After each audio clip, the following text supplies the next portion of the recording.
आज पर्यावरण दिवस के मौके पर हम सब लोग इस सभागार में उपस्थित हुए हैं।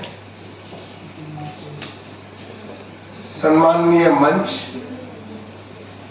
मेरे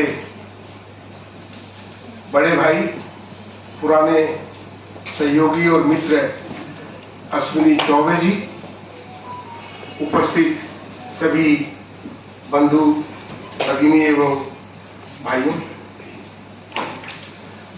मैं पर्यावरणविद नहीं हूँ। हमारे बीच में अनिल बहुगुणा जी बैठे हैं और बाकी और लोग बैठे हैं, वो आप लोगों को बहुत सारी जानकारियाँ देंगे। मैं कुछ अपने लंबे सामाजिक राजनीतिक जीवन की जो एक अनुभूति है, एक समझ रखता हूँ, उसके आधार पे कुछ बातें साझा करना चाहूँगा। सबसे पहले हम सबको यह समझना होगा, we need to understand, realise and internalise कि ये सृष्टि जो है, ये जो क्रिएशन है, यह केवल मानव के लिए नहीं है। यह जो अदर्स लिविंग क्रिएचर्स हैं उनके लिए है। पेड़ की भी जान होती है, वृक्ष की भी जान होती है। तो जैसा कि वैभव बोल रहा था, मैं ये आप सब लोगों से निवेदन करना चाहूंगा कि केवल मात्र स्लोगन, नारा देने से नहीं होगा। प्रथम पुरुषी विचार, फर्स्ट पर्सन सिंगुलर नंबर के आधार पर अपने यहां से जो चीज मैं कर सकता हूं, उसकी शुरुआत करनी चाहिए। हमें यह समझना होगा कि पाश्चात्य देशों की जो भौंडी चाल जो है, जो इंडस्ट्रियलाइजेशन, विकास का जो स्वरूप है, उसकी नकल नहीं करनी चाहिए, उसकी तरफ नहीं दौड़ना चाहिए। हाँ, उसने जो हमको आज इस मशीन के युग में कुछ नई चीजें जो दी है, उसका एडॉप्शन, उसको अपनाना चाहिए। किस रूप में अपनाना चाहिए, कितना अपनाना चाहिए, इसका हमें विचार करना होगा। हम जानते हैं कि हमारे भारत में, और मेरे बड़े भाई अश्विनी जी क्योंकि एनवायरमेंट मिनिस्टर भी रहे, हमारे यहाँ कानून सब प्रकार के हैं, प्रावधान सब प्रकार के हैं, लेकिन उसका सही क्रियान्वयन, इंप्लीमेंटेशन, एनफोर्समेंट की बहुत कमी है, जो होती ही नहीं है।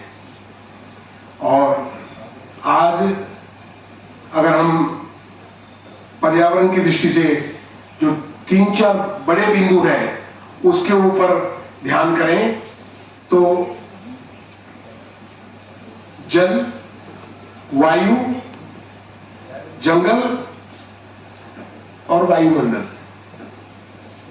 इस प्रकार से एक कुछ चीजें हैं जो कि हमको एक स्वस्थ वातावरण प्रदान करते हैं। ग्रीन का भी अभियान चल रहा है। आप सब लोगों से निवेदन ये करूंगा कि हमारे उपनिषदों में, हमारी स्क्रिप्चर्स में कैसा जीवन जीना है, कैसे रहना है, इसका हमको सबको भलीभांति ज्ञान रहा है, और उसका विस्मरण उसको कहें ना, हम भूलते जा रहे हैं।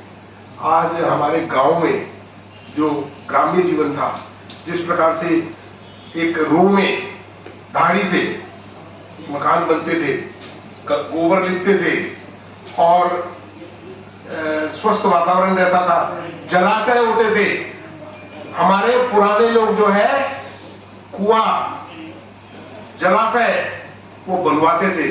आज ये बिल्डर लॉबी और कुछ अराजक तत्व और जो राजनीति में भी कुछ दूषित वातावरण और दूषित सोच रखने वाले लोग हैं, उनके माध्यम से जलाशय जो है उसको कवर करके उसके ऊपर भवन निर्माण हो रहे हैं। जहां पर मैं उड़ीसा में रहता हूं, मैं पीछे 12-14 साल पहले एक मौके पे मेरे को बोलना था, मैंने कहा आज मैं जब आया दिल्ली से तो मैंने देखा कि ये जो तालाब था इसमें हम बच्चे थे तो नहाने जाते थे, ये तालाब कहाँ गए? बोला नहीं जी ये बंद कर दिया और यहाँ पर तो वो एक सीमेंट गोदाम बन गया। तो मेरा ये कहना है कि सॉइल इरोजन, मूर्तिका का जो क्षय होता है उसको हमको रोकना होगा। सॉइल कंजर्वेशन, मूर्तिका जो है मिट्टी उसको हमको संचय करना होगा। और अंत में ये कहना चाहूंगा कि ये जो आपका एनवायरनमेंट खराब हो रहा है, सॉलिड वेस्ट जो इकट्ठा हो रहा है, देश के जो बड़े 5 मेट्रो हैं आपके, दिल्ली, बंबई, बेंगलोर, हैदराबाद, अहमदाबाद, कलकत्ता, ये जो 4-5 मेट्रो हैं, इनका जो सॉलिड वेस्ट जो आपका दिल्ली में गाजीपुर है, ये पूरे देश भर का सबसे बड़ा लैंडफिल है। हमको कम से कम नॉन रिन्यूएबल जो यूसेज है उसको कम करना चाहिए और जो रिन्यूएबल एनर्जी पैदा कर सकती है उसका सृजन करना चाहिए, उसको बढ़ावा देना चाहिए। और हमको जो है ये जो ट्रांसपोर्ट सेक्टर है, ट्रांसपोर्ट सेक्टर के अंदर ये लॉबियां काम करती हैं और बाहर निकल आती हैं। हम देखते हैं कि 20-20 साल, 25-25 साल, 30-30 साल पुराने धुआं छोड़ती हैं। पेट्रोल आपका मोबिल इस प्रकार से उसका जमीन के ऊपर वो होता है, तो जो डिग्रेडेशन है जमीन का, मिट्टी का, वो बड़ी द्रुत गति से हो रहा है। सबसे बड़ी हमारी जो दुखदायी एस्पेक्ट है भारत का, वो है पॉपुलेशन।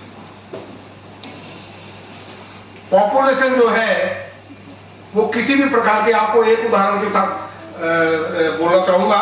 मैं पीछे बार्सिलोना गया था 2019 में।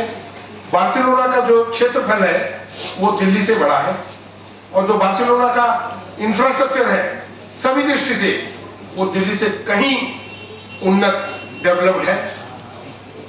उनकी पॉपुलेशन उस समय थी 15 लाख और मेरी पॉपुलेशन उस समय थी 2.5 करोड़।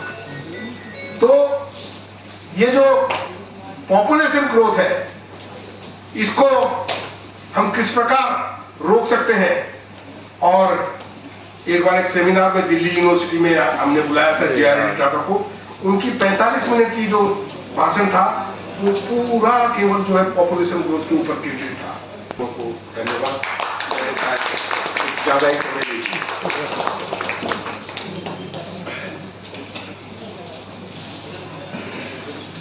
कृपया एक बार करतल ध्वनि से हम आदरणीय अग्रवाल जी का अभिनंदन करें, क्योंकि विराट व्यक्तित्व और आप